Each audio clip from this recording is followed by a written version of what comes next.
ku kan pergi.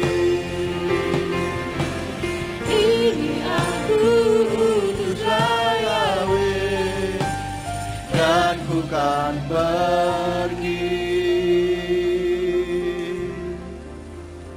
Sebelum kita berdoa, mari kita serukan Shema Yisrael, Yahweh Eloheinu, Yahweh Echad. Shema Yisrael, Yahweh Eloheinu,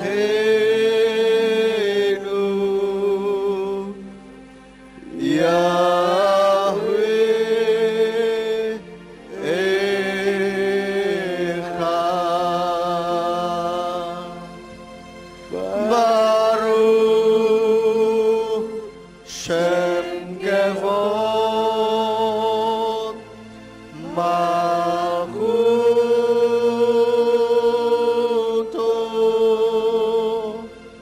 Leolam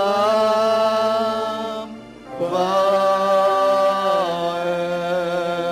Sekali lagi Shema Yisrael, Yahweh Eloheinu,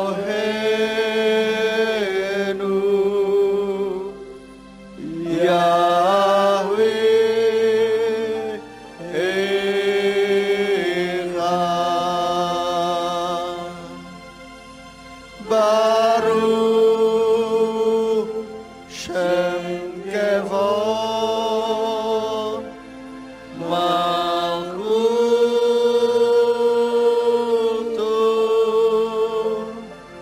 Leolam Vaed. Baruch ata Yahweh Eloheinu melech haolam, Baruch ata Yahweh Eloheinu melech haolam. Bapa Yahweh, kami mengucap syukur buat pagi hari ini. Tuhan sudah kembali kumpulkan kami di tempat ini untuk kami boleh memuji, memuliakan nama-Mu.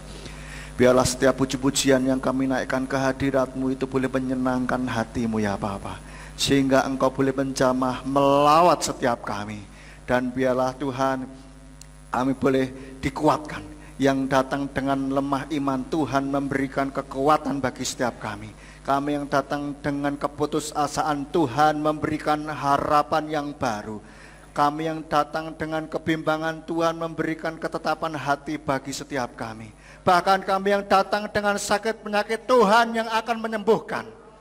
Baik penyakit jasmani maupun penyakit psikis, Tuhan yang akan menjamah kami dan akan menyembuhkan setiap kami. Sehingga kami pulang tidak seperti kami datang. Kami pulang boleh membawa kemenangan yang dari Engkau. Dan biarlah hidup kami semakin hari semakin menyenangkan hati-Mu. Dan kami memperoleh hidup yang berkemenangan di dalam Engkau ya Bapa.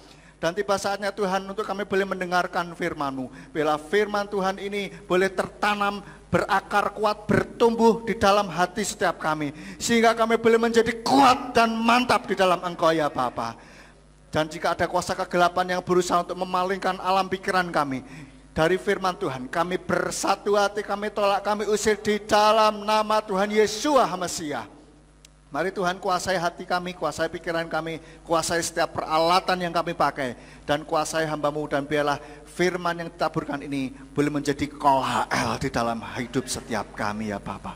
Terima kasih Tuhan, terima kasih, berikan hikmat bagi setiap kami untuk kami boleh menangkap apa yang menjadi isi hati-Mu sesuai dengan kebutuhan kami masing-masing ya Bapa.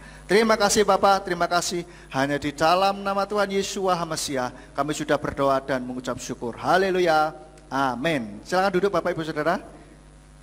Shalom. Haleluya. Senang sekali kita bisa bertemu kembali di dalam ibadah kita pada pagi hari ini Bapak Ibu Saudara. Bapak Ibu Saudara, firman Tuhan pada hari ini saya beri judul Kuatlah dan Mantaplah. Ini sesuai dengan tema kita untuk tahun ini, yaitu kuatlah dan mantaplah. Nah, kita lihat terlebih dahulu saudara ayatnya di dalam Yosua pasalnya yang ke-1 ayat yang ke-6 sampai 9. Yosua pasalnya yang ke-1, ayat 6 sampai yang ke-9. Saya bacakan bagi kita semuanya. Kuatlah dan mantaplah, karena engkau akan membuat bangsa ini mewarisi negeri yang aku telah bersumpah kepada para leluhur mereka untuk memberikannya kepada mereka. Hanya kuatlah dan sungguh-sungguh mantaplah untuk berhati-hati bertindak sebagaimana seluruh Torah yang telah Musa hambaku perintahkan kepadamu. Janganlah menyimpang daripadanya ke kanan atau ke kiri, agar engkau dapat bertindak dengan bijaksana kemanapun engkau pergi. Kitab Torah ini tidak boleh menjauh dari mulutmu, dan engkau harus merenungkannya siang dan malam, agar engkau dapat berhati-hati bertindak menurut seluruh apa yang tertulis di dalamnya. Dengan demikian engkau dapat membuat jalanmu berhasil, dan kemudian engkau dapat bertindak bijaksana. Bukankah aku telah memerintahkan engkau, kuatlah dan mantaplah, janganlah takut atau berkecil hati, karena Yahweh Elohimmu ada bersamamu di segala tempat kemana engkau pergi. Bapak Ibu Saudara, ayat ini kalau kita perhatikan ada yang aneh atau tidak? Bukan aneh mungkin ya, ada sesuatu yang tidak biasa, yaitu apa? Perkataan kuatlah dan mantaplah itu diulang sampai 3 kali, saudara. Betul ya? Kalau kita tadi baca, Tuhan mengulang frase kuatlah dan mantaplah. Ini bisa sampai 3 kali. Artinya, menurut Bapak Yahweh ini sangat-sangat penting, Bapak Ibu Saudara ya. Atau mungkin bisa juga Tuhan melihat bahwa si Yosua ini masih takut gitu. Karena dia tadinya abdinya Musa, lalu disuruh menggantikan posisinya Musa karena Musa sudah meninggal, suruh menggantikan.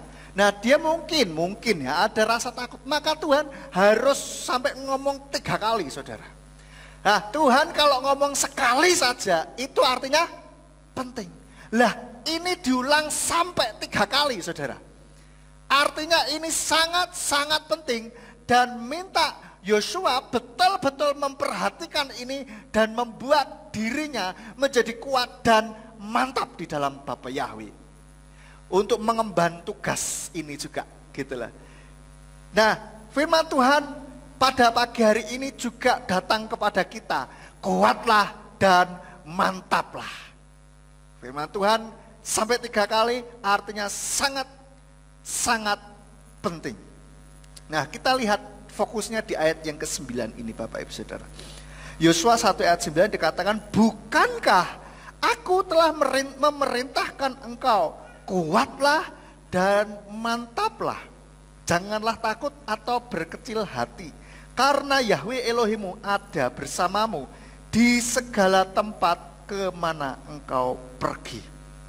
Artinya Bapak Ibu Saudara, di segala tempat kalau Bapak Yahweh itu ada bersama dengan kita, maka seharusnya tidak ada yang kita takutkan. Amin. Tidak ada yang membuat kita ragu, karena kita dagingannya atau orang di belakang, bukan orang ya, pribadi di belakang kita ini ada pribadi yang luar biasa, Tuhan semesta alam.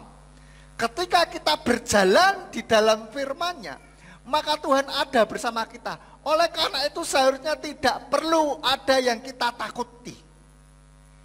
Masalah, tantangan yang ada di depan kita tidak boleh membuat kita takut dan gentar. Saudara, dulu saya ingat waktu masih kecil, kadang-kala jotaan itu bahasa Indonesianya apa?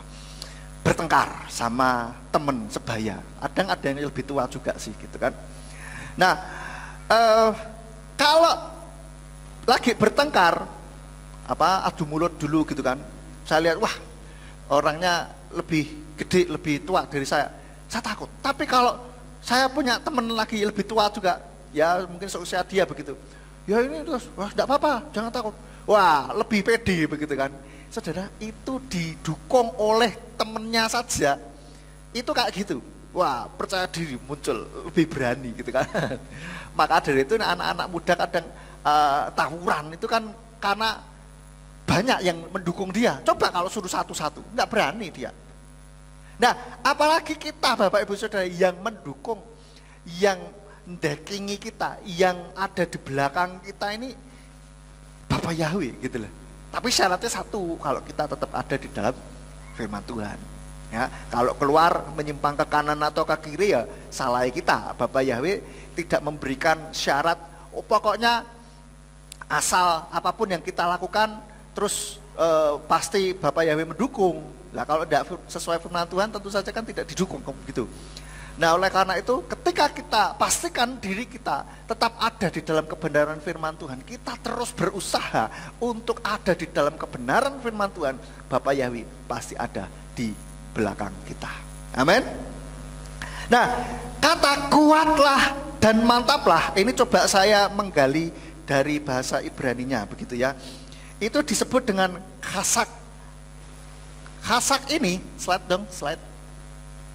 Khasak ini artinya adalah to be or grown firm and strong, menjadi atau bertumbuh kuat. Atau bisa juga berarti menguatkan, gitu kan? Jadi artinya menjadi atau bertumbuh kuat atau kokoh. Atau bisa juga menguatkan, begitu. Nah artinya saudara, kalau kita lihat dari makna kuatlah ini artinya menjadi atau bertumbuh. Artinya ada sebuah usaha dari kita juga untuk membuat kuat gitu lah. Betul ya? Ada menguatkan, membuat jadi kuat. Artinya ada sebuah usaha dari kita juga untuk kita bisa jadi kuat gitu lah. Nah untuk bertumbuh jadi kuat, tadi di situ bertumbuh kuat seperti pohon, supaya dia bertumbuh terus dan akhirnya jadi kuat. Dia ini harus tertanam, saudara. Akarnya harus masuk ke dalam dan menyerap segala unsur-unsur hara yang ada di dalam tanah itu dan memberikan pertumbuhan bagi dia. Artinya kita juga rohani kita juga harus tertanam dan kita menyerap makanan rohani yang bergizi, saudara. Kita bergereja tidak hanya bergereja saja untuk memenuhi kewajiban sebagai orang Kristen, supaya tetangga melihat itu tidak aneh gitu ya. Jare wong Kristen, katanya orang Kristen kok kalau minggu enggak pernah ke gereja? Kok kalau pas jadwalnya ibadah kok enggak pernah ke gereja? Tidak cuman hanya untuk memenuhi kewajiban itu. Dan menurut saya itu kita enggak mikir sampai kewajiban itulah ya. Karena apa?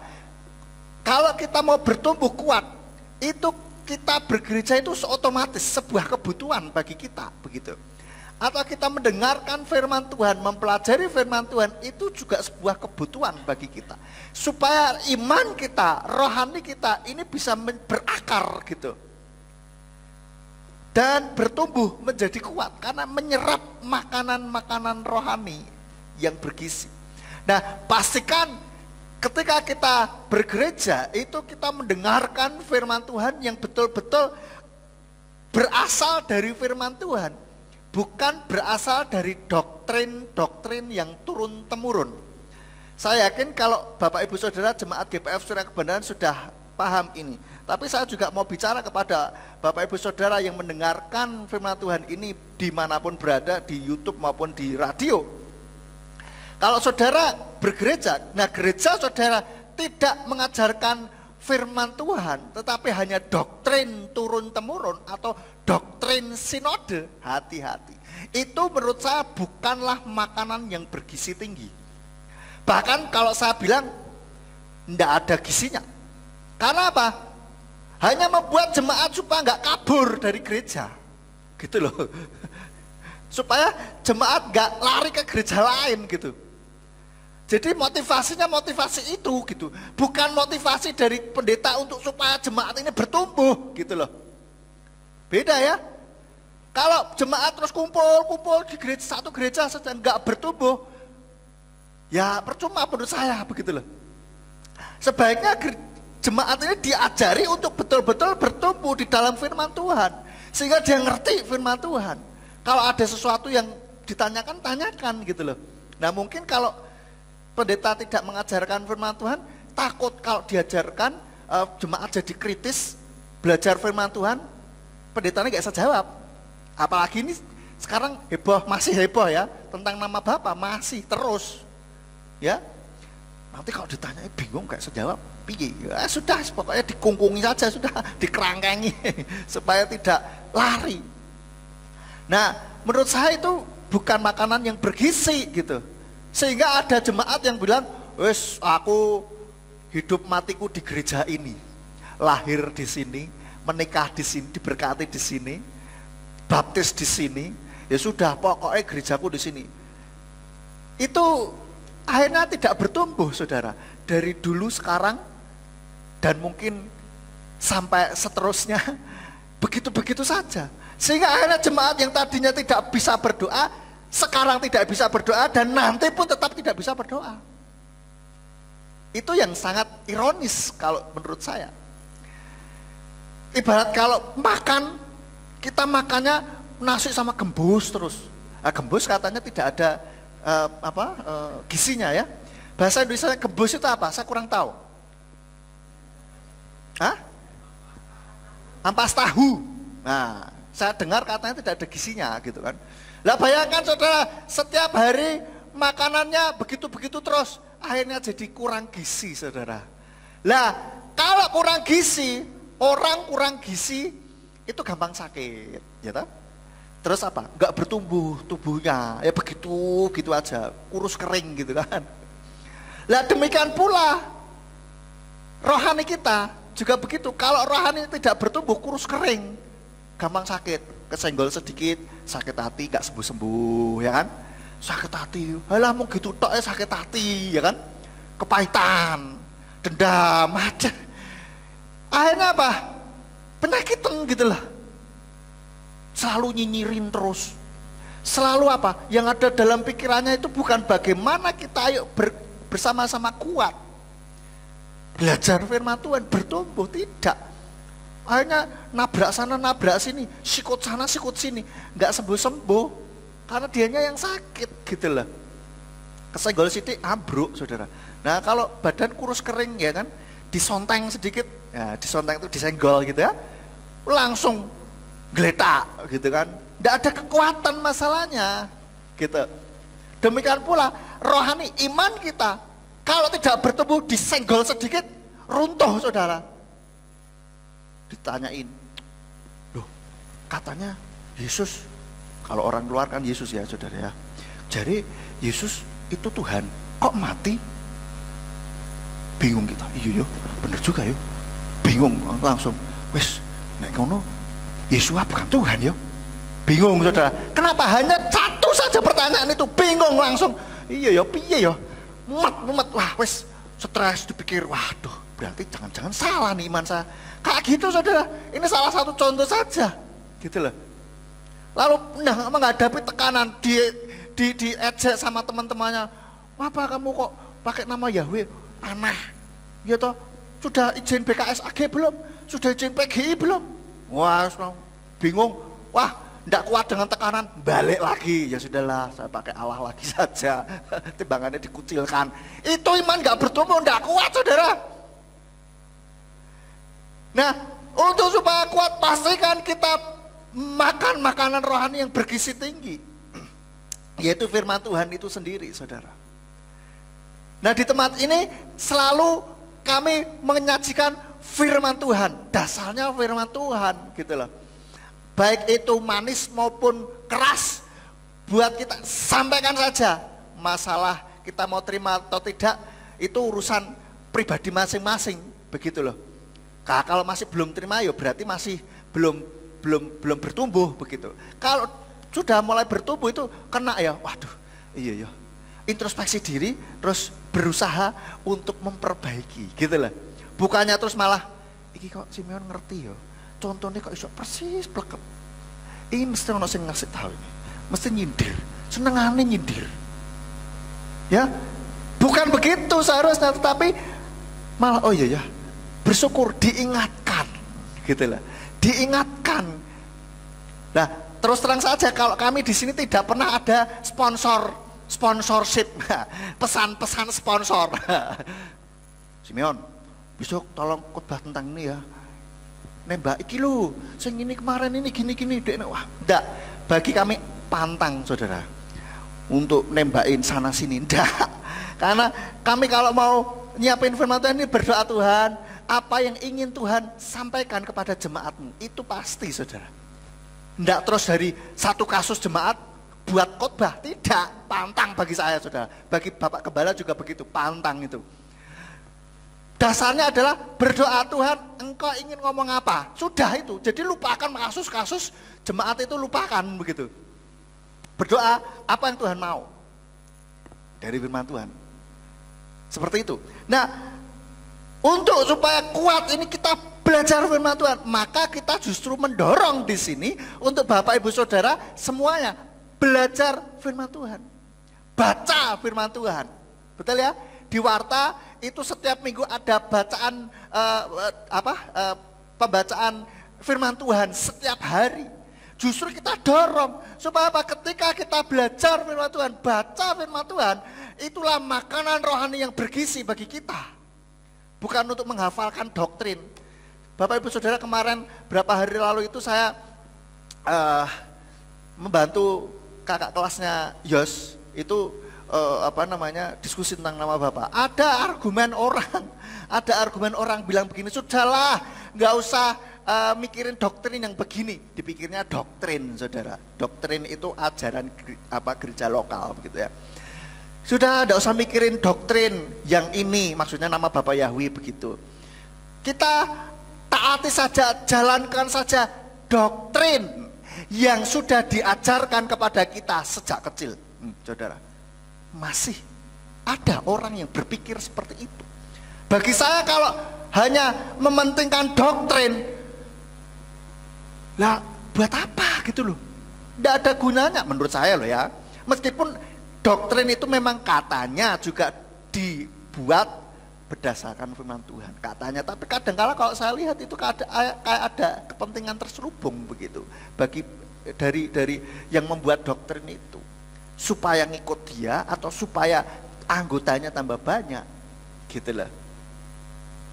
Nah, kalau doktrin itu ternyata tidak sesuai dengan firman Tuhan, kita akan belajar nama Bapa.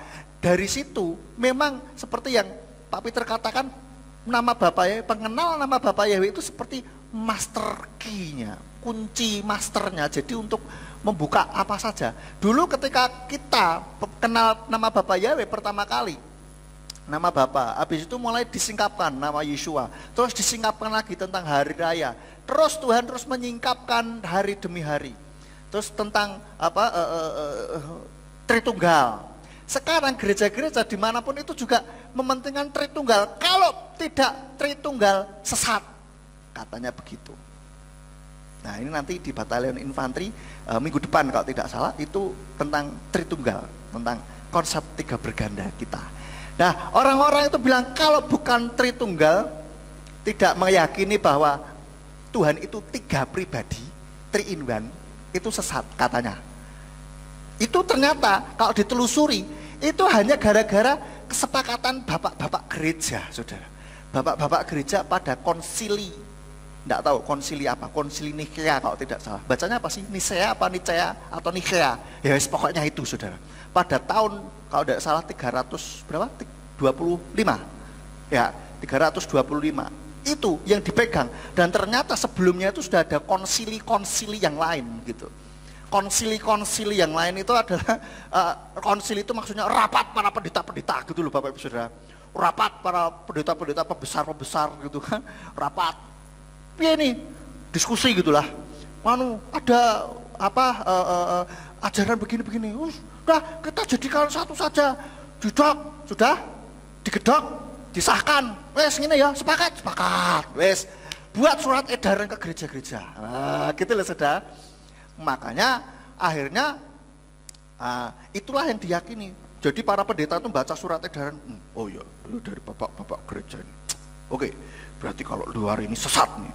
Karena diarahkan demikian gitu loh. Bukan kalau di luar firman sesat, bukan gitu loh. Tapi kalau tidak sesuai dengan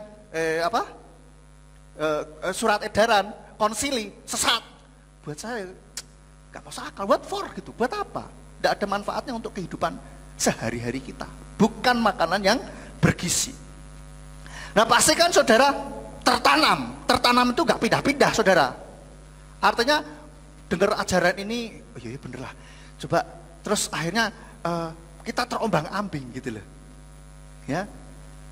Nah, tertanam bukan berarti hanya harus satu gereja, tidak, tetapi tertanam pada akar yang sama, di tanah yang sama gitu loh. Yaitu sesuai dengan nama Bapa Yahweh gitu loh saudara. Ya, bukan berarti ini tidak boleh lah, kalau tidak boleh pindah-pindah terus yang kerja di luar kota maksud harus ibadah Ka'bah bolak-balik kan begitu. Ya. Artinya tertanam itu kita mau juga engage itu terlibat di dalam setiap kegiatan di dalam gereja itu, saudara. Itu tertanam. Jadi tidak cuman asalnya datang, pulang, datang lagi, pulang lagi. Sudah gitu aja, pokoknya aku mangkat gereja, ada kegiatan gereja apapun saya tidak mau tahu. Pokoknya saya setiap minggu ke gereja. Bukan itu. Tapi kita coba engage, lebih terlibat. Itu kita berakar, saudara, di dalam sebuah gereja. Di dalam gereja ini juga begitu. Tertanam, terlibat gitulah, terlibat aktif. Ya. Tidak harus selalu kegiatan apapun diikuti, ya enggak selalu gitu ya. Tetapi kalau kita bisa ada waktu, mari kita coba melibatkan diri. Ya, dari hal yang simple saja, dengerin radionya Surya Kebenaran. Ya toh, saudara, aktif mungkin atensi, tidak hanya atensi, mungkin kalau pas MK ikut jawabin, saudara. Itu kita engage. Apakah harus jawab? Ya enggak juga, kalau pas lagi repot, ya ini paling enggak sesekali, kita ada keterlibatan gitu lah saudara ya. Jadi ayo, siapa yang belum pernah mendengarkan radio Surya Kebenaran, angkat tangan. Enggak usah angkat tangan lah, nanti malu ya, angkat tangan dalam hati saja. Yang belum pernah dengarkan saudara ya. Lalu yang belum pernah lihat YouTube-nya gereja kita, sesekali lihat toh gitu loh. Itu artinya kita mulai tertanam. Kalau hanya ke gereja wes nggak penting lah, anda memperhatikan ada YouTube, ada radio, ada kegiatan batalion infanteri mau apa wes gak peduli. Ya itu belum tertanam, saudara. Coba libatkan diri kita di dalam komunitas ini. Loh aku sibuk, yo tidak semua gitu loh. Minimal lah ya. MK jawabi kan gitu saudara. Tidak juga tidak selalu boleh pakai, tidak sesekali terus dengerin radio sesekali, paling enggak kan gitu saudara. Itu mulai terlibat saudara ya. Oke, itu tertanam. To be grown itu bertumbuh, to be atau grow firm, bertumbuh kuat dan kokoh gitu ya. Lalu mantap itu bahasa Ibrani emats atau to be stout itu gigih. Strong itu kuat, bold, berani, tegas, dan alert, waspada. Berani, kita juga harus berani dan tegas, saudara. Di dalam mengiring Bapak Yahweh kita harus tegas. Kalau memang penyebutan nama Allah itu adalah salah, ya kita bilang memang salah kok, gitu kan? Jangan terus, oh bukannya begitu ya, Bapak Gembala kan sering kasih ilustrasi begitu ya. Ya bukan begitu. Nah, kalau bukan begitu terus piye gitu kan. Nah saudara, firman Tuhan katakan, hendaklah katakan ya jika ya, tidak jika tidak. Lebih dari itu berasal dari si jahat. Nah kita juga harus berani, tegas memberitakan kebenaran nama Bapa. Tidak harus khotbah tidak harus diskusi, tetapi kita berani menyatakan iman kita ini seperti apa, begitu. Hal yang lain saja berani kok, mosok kita tidak berani, gitu. Dan gigih itu kalau ada permasalahan, ada sesuatu hal yang sulit, tidak menyerah, tetapi terus berusaha untuk mengalahkan setiap tantangan dan permasalahan itu, gitu loh saudara. Jadi gigih, kita harus berusaha terus gigih, berjuang. Ada permasalahan, disingkirkan, dikucilkan temannya, tidak masalah. Toh kita masih punya teman-teman yang lain, yang seragam sama kita, yang sepaham maksudnya. Dan teman kan tidak harus sama semua kan gitu. Yang penting bisa saling menguatkan. Justru kadangkala teman-teman dari iman yang berbeda, dari agama lain malah justru mendukung kita daripada orang Kristennya sendiri. Iya kan? Dan kalau Bapak Ibu Saudara melihat videonya Bapak Gembala yang judulnya apa itu? Umat Kristen tidak kenal Tuhannya sendiri, itu justru menurut saya itu telak gitu. Justru umat lain, biku atau bante, ngerti nama Tuhannya orang Kristen itu siapa gitu loh. Malah orang Kristen justru para pendetanya sendiri nolak, saudara. Sampai sekarang, barusan beberapa hari lalu saya bantuin itu diskusi sama kakak kelasnya Yos itu.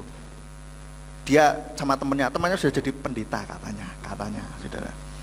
Oke, jadi kita gigih berpegang pada iman kita dan berani dan juga waspada. Jangan sampai kita buka celah untuk kita terus jadi mengacaukan iman kita. Oke, saya tidak akan lama-lama di situ.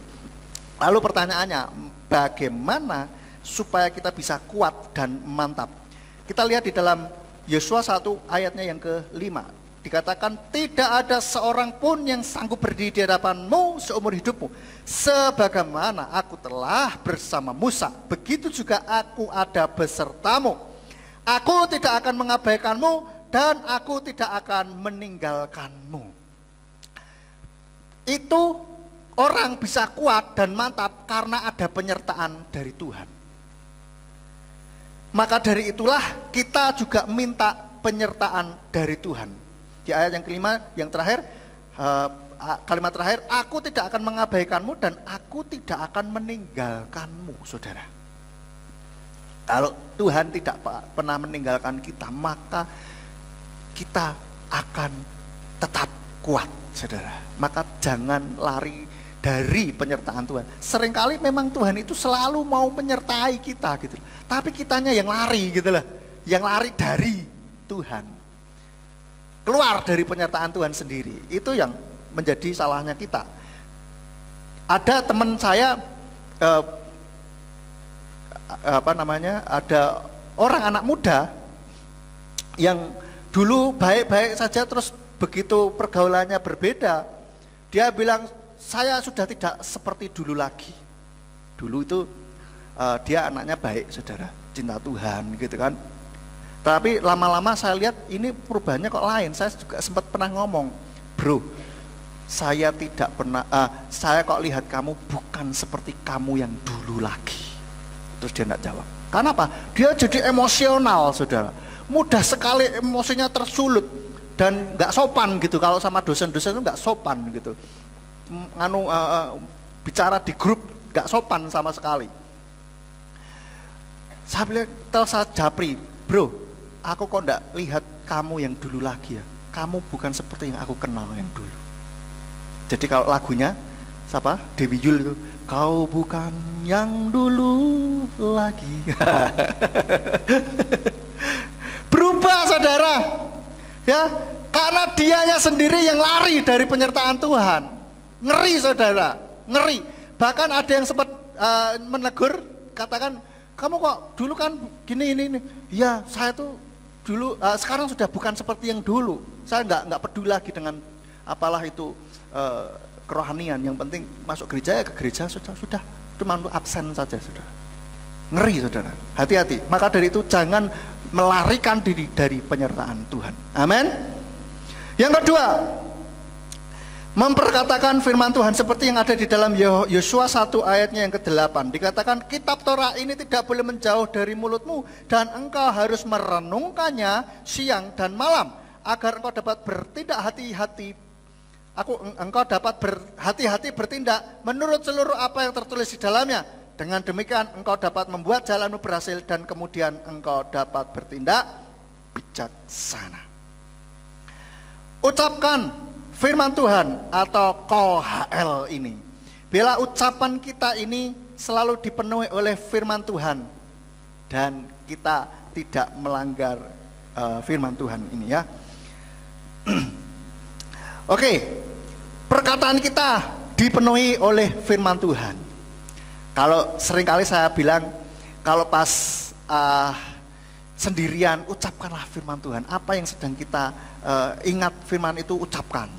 Terus memuji Tuhan, menyembah Tuhan, saudara. Ini jagai ucapan kita. Biarlah ucapan kita ucapan yang membangun. Intinya begitu, saudara ya. Yang paling membangun apa? Ya firman Tuhan. Tidak kata-kata motivasi biasa, bukan. Kalau motivasi biasa itu hanya manusia yang bikin gitu. Tapi kalau firman Tuhan ini ada power, ada urapan tersendiri, saudara. Lalu yang ketiga, renungkan firman Tuhan itu siang dan malam. Seperti Yosua 1 ayat 8 tadi.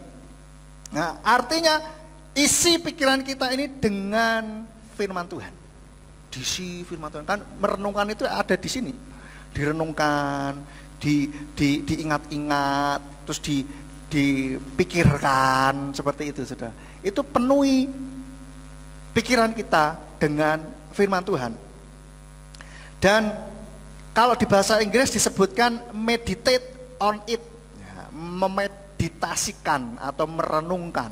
Meditasinya bukan seperti meditasi yang saudara bayangkan kalau di film-film itu ya, duduk bersila terus tangan begini, terus tutup mata. Bukan begitu, saudara. Terus ada lagi katanya kalau meditasi yang orang-orang sana itu kan mengosongkan pikiran. Bukan, kita tidak mengosongkan pikiran. Karena kalau di pikiran kita kosong, setan yang masuk, saudara. Jadi justru pikiran kita ini dipenuhi dengan firman Tuhan. Isi pikiran kita dengan firman Tuhan. Nah, ini saudara, buat firmannya ketika kita memeditasikan firman Tuhan, merenungkan firman Tuhan, itu membuat firman Tuhan itu masuk ke dalam pikiran bawah sadar kita, saudara. Masuk ke dalam pikiran bawah sadar kita. Masuk ke dalam long term memory, memori jangka panjang kita. Dan meditate on it dan renungkanlah firman Tuhan itu dari kata hagita, dari kata hagah. Hagah ini artinya ada yang dalam bahasa Inggris ada mourn untuk mengerang, growl, menggeram, ada utter, mengucapkan, speak, berbicara, ada juga muse, merenung.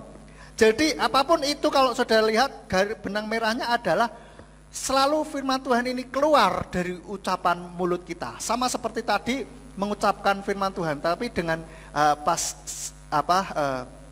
dengan berbagai kesempatan ya. Tapi kalau ini adalah lebih ketika kita merenungkan, ketika kita duduk diam di bawah kaki Tuhan, saat teduh. Ya. Saat teduh ini kita kalau ada Kol HL ini kita ucapkan, renungkan firman Tuhan. Tuhan terima kasih, Engkau sungguh luar biasa. Atau mungkin ini firman ini, kuatlah dan mantaplah. Tuhan terima kasih untuk firman ini, supaya aku kuat dan mantap. Hai jiwaku, kuatlah dan mantaplah. Ini firman Tuhan terus Tuhan, saudara ya. Ucapan terus, ucapkan. Dan ketika kita ini ada dikatakan growl, menggeram, mourn, mengerang. Bahkan ketika kita dalam kondisi kesesakan sekalipun, kita keluarnya adalah firman Tuhan. Bukan kata-kata keluhan, tetapi firman Tuhan. Itulah saudara. Nah, ketika kita membuat firman Tuhan itu masuk dalam pikiran bawah sadar kita, maka itu sudah masuk ke dalam memori jangka panjang kita. Sehingga apa-apa kita bisa tiba-tiba ingat itu gitu. Kalau memori jangka panjang habis itu lupa ya wis.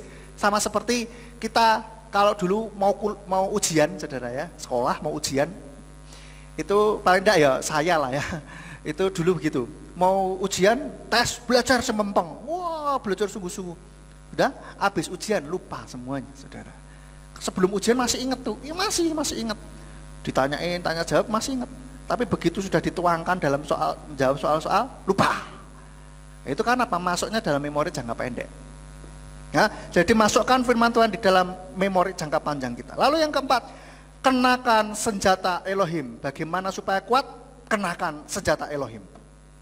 Di dalam Efesus 6 ayat 10 sampai 11 dikatakan, Efesus 6 ayat 10 sampai 11, selebihnya hai saudara-saudaraku, hendaklah kamu dikuatkan dalam Tuhan dan dalam kekuatannya.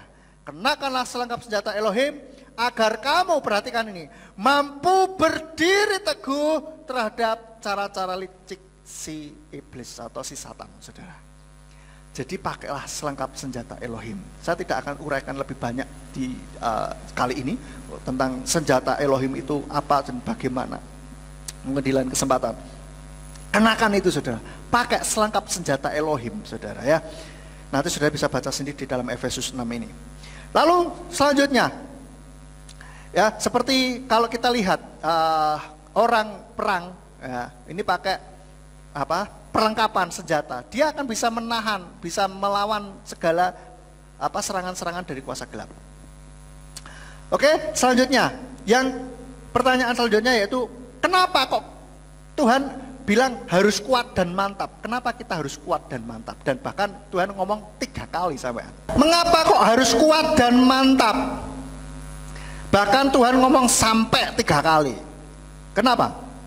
Karena akan mewarisi tanah yang dijanjikan oleh Tuhan. Di dalam Yosua 1 ayatnya yang kedua.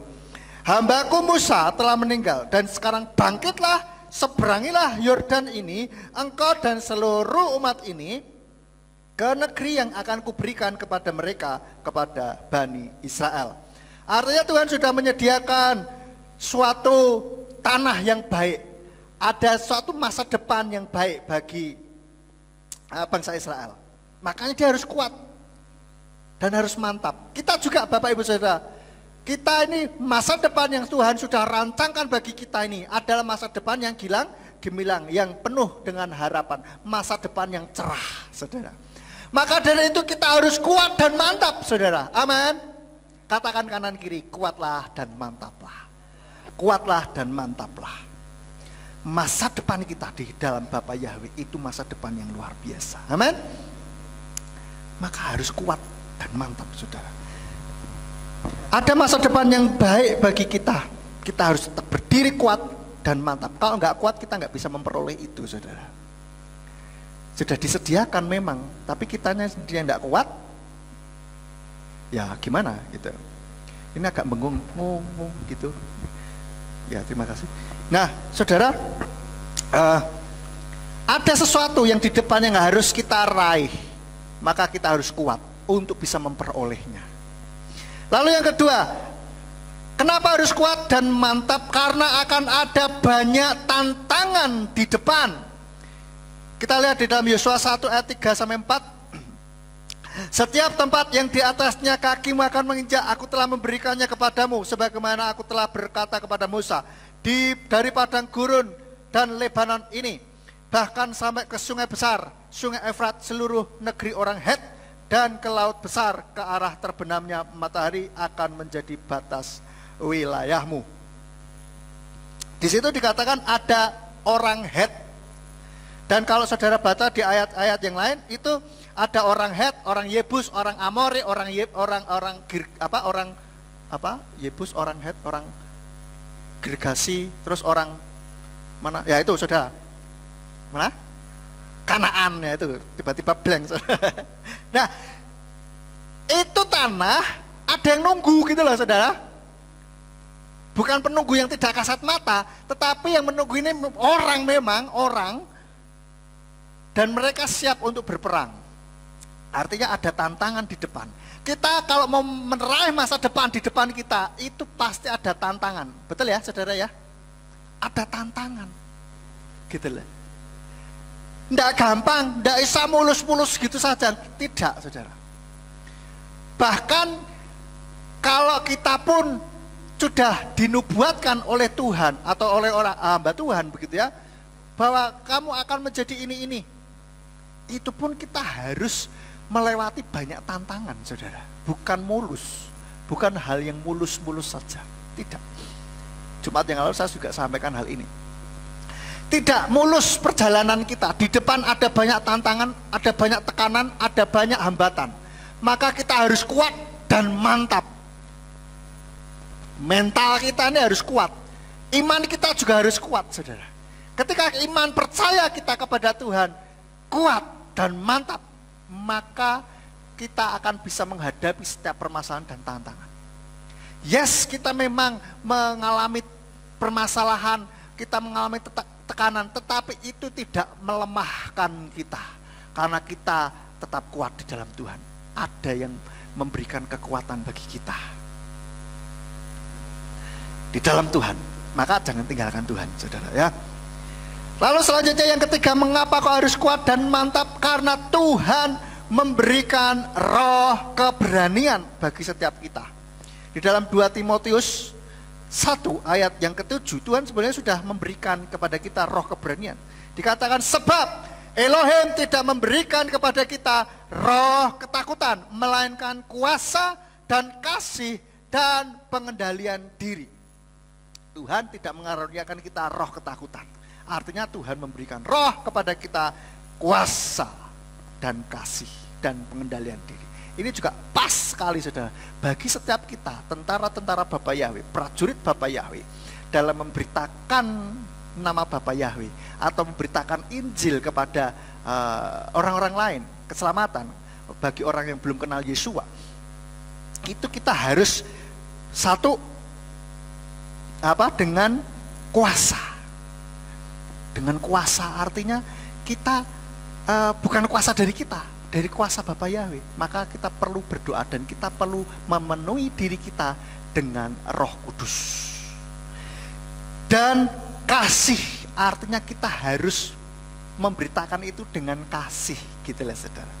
Kata-kata kita lembut, kata-kata kita baik, tidak tajam. Tajamnya itu menusuk pribadi orang.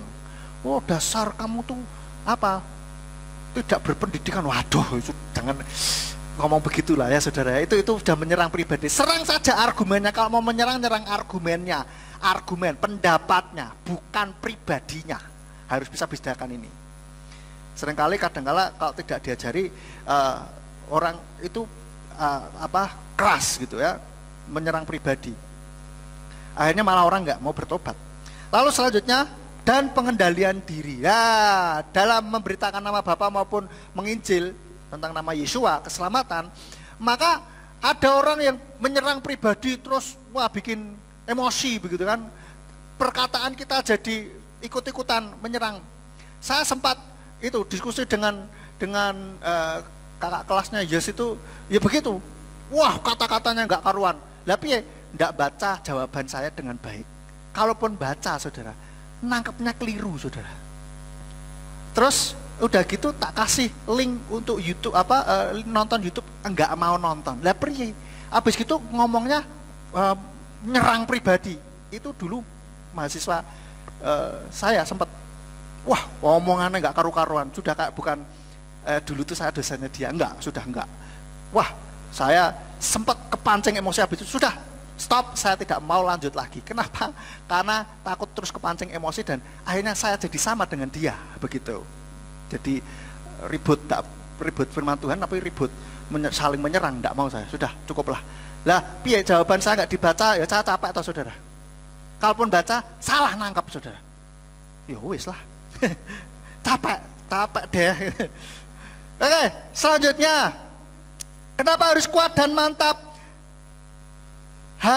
Kalau tidak kuat, itu kita akan dijarah oleh setan. Nah, kita lihat nih.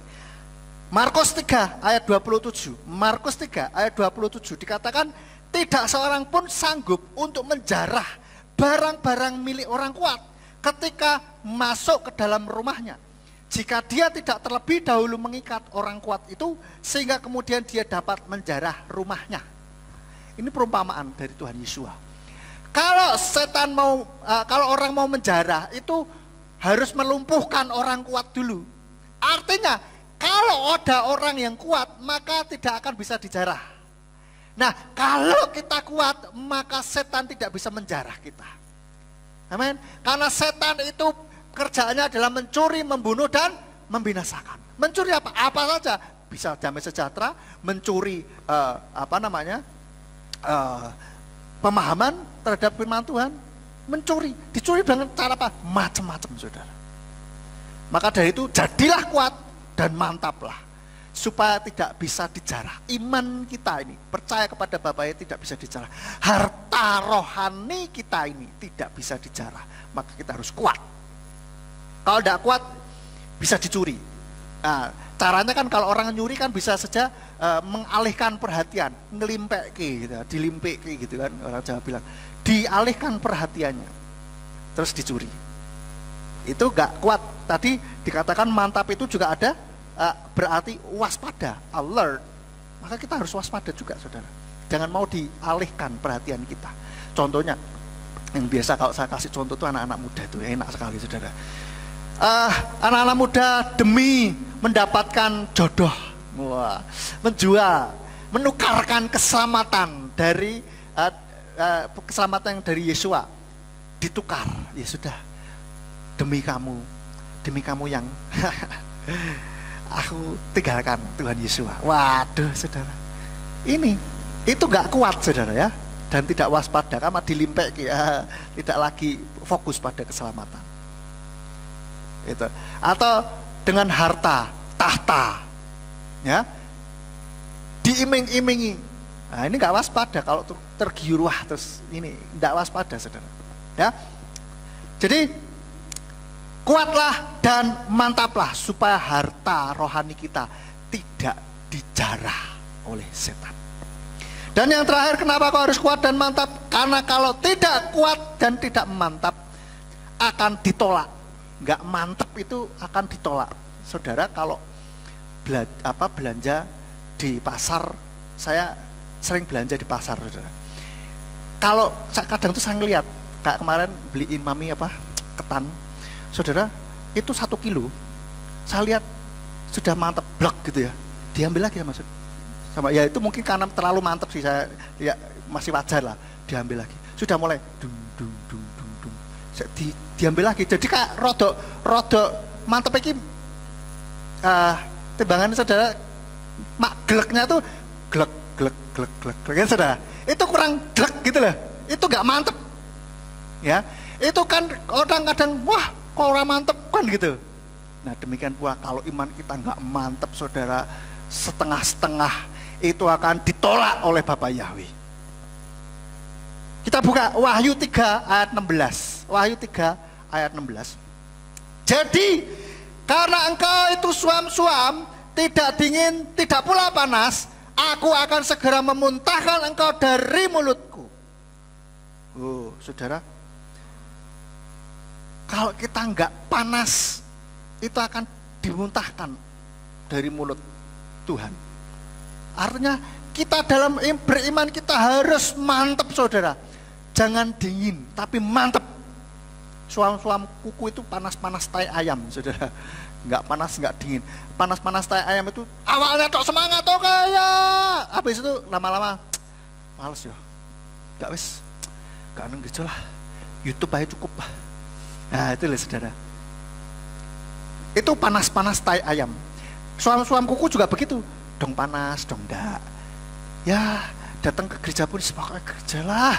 Ya, ke gereja saja lah, enggak usah terlalu terlibat lah. Itu suam-suam. Dan kadang-kala kalau pas hujan ya males ya ke gereja, enggak usah lah. Itu suam-suam, saudara. Maka dari itu, saudara, ayo kita mantap di dalam Bapa Yahweh. Amin. Seperti ilustrasi tadi, kalau timbangan mantap mak glek gitu loh, saudara. Ya, iman kita juga harus mantap mak glek di dalam Bapa Yahweh. Sudah enggak tergoyahkan. Ya. Gigih, berani, tegas, dan tetap waspada. Dan yang terakhir, apa yang terjadi ketika kita kuat dan mantap? Seperti kiprahnya dari Yosua, saat dia kuat dan mantap, dia ini akhirnya dipakai Tuhan bisa merobohkan tembok Yeriko. Saudara, kalau baca di dalam Yosua pasal yang ke-6 itu kisahnya sangat terkenal sekali. Yosua memimpin bangsa Israel untuk merobohkan tembok Yeriko yang tebal tebel banget saudara, dan tinggi tentu saja. Dan yang kedua, dia juga bisa tanda kutip menghentikan matahari. Belum pernah ada orang yang bisa menghentikan, ibarat menghentikan waktu, saudara. Ini luar biasa, keren saudara. Dan saudara baca sendiri dalam Yosua 10 ayat 12 sampai 14. Artinya apa? Ketika kita kuat dan mantap, maka kita akan bisa dipakai oleh Bapa Yahweh untuk melakukan perkara-perkara yang besar. Amin. Aminnya loh. Cuman berapa orang? Saya mantap gitu loh saudara. Amin. Nah, kita belajar saudara. Mungkin lupa, saya juga pernah ajarkan kita. Ayo kalau beribadah itu aktif saudara. Kalau amin, aminnya semantap dengan amin. Amin. Harus yang mantap. Sekali lagi, amin. Kuatlah dan mantaplah. Amin buat firman Tuhan. Biarlah firman ini boleh menjadi kekuatan dan membuat kita mantap. Saya kembalikan kepada Bapak Gembala.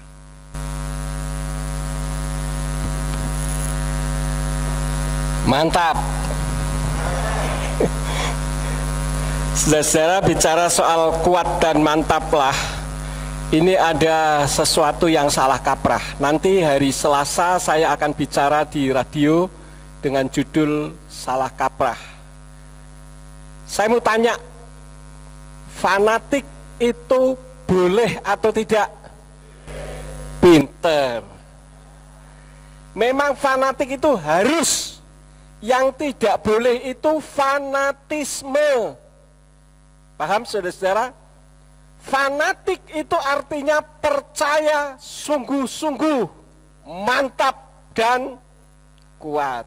Ya, itu fanatik. Tapi kalau fanatisme itu sebuah paham atau perilaku yang menunjukkan ketertarikan terhadap sesuatu secara berlebihan. Sehingga ketika diberi input tidak mau terima, saudara-saudara. Tapi kalau fanatik itu harus. Artinya kita percaya dengan sungguh-sungguh, ya. Termasuk orang yang fanatik, dia akan pergi ke gereja. Dia tidak puas hanya dengan mendengarkan radio. Nah, radio itu dikhususkan untuk orang yang sakit atau yang belum atau tidak memungkinkan ke gereja.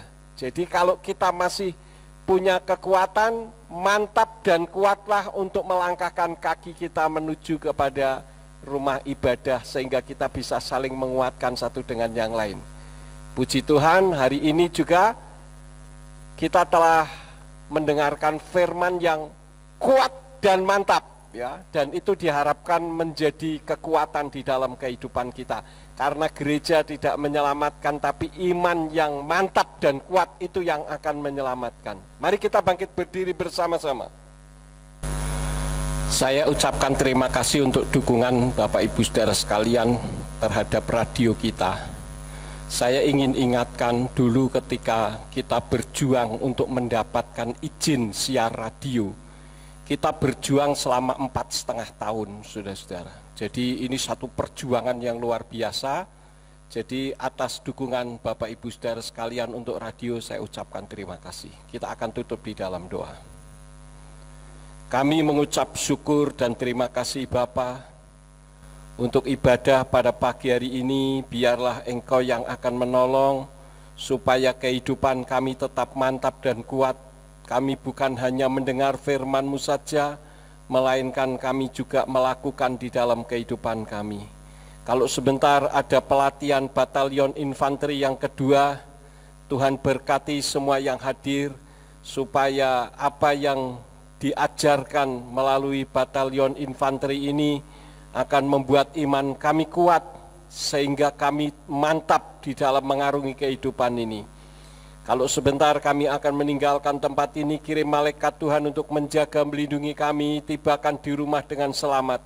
Dan apabila sesampainya di rumah ada yang melakukan aktivitas dalam kehidupan mereka, apa saja yang diusahakan dan dikerjakan yang tidak bertentangan dengan firman-Mu, kiranya dibuatnyalah oleh Engkau berhasil, supaya dengan keberhasilan itu kemuliaan-Mu boleh dinyatakan.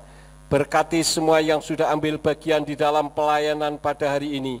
Engkau pakai mereka semakin hari semakin heran. Terima kasih Bapa, sekarang berkatilah kami karena kami siap menerima berkat daripada-Mu. Mari kita angkat kedua belah tangan kita untuk menerima berkat Yahweh. Yefaraka Yahweh wa mereka. Yahweh memberkati engkau dan memelihara engkau. Yair Yahweh pana oleh kawi kuneka. Yahweh menyinari engkau dengan wajahnya dan memberi engkau anugerah. Yisa Yahweh pana oleh kawi yashem leka shalom. Yahweh menghadapkan wajahnya kepadamu dan memberi engkau damai sejahtera. Diberkatilah engkau di kota dan diberkatilah engkau di ladang. Diberkatilah buah kandunganmu, hasil bumimu dan hasil ternakmu, yakni anak lembu sapimu dan kandungan kambing dombamu. Diberkatilah bakulmu dan tempat adonanmu. Diberkatilah engkau pada waktu masuk dan diberkatilah engkau pada waktu keluar. Sekarang pulanglah dan terimalah berkat kasih Bapa Yahweh Sang Pencipta, kasih karunia Adonai Yeshua HaMasiah Sang Pembeli jiwa, dan Ruach HaKodes menyertai saudara sekalian sampai Maranatha. Adonai Yeshua HaMasiah datang kembali untuk yang kedua kali dan mengangkat kita semua. Haleluya. Abi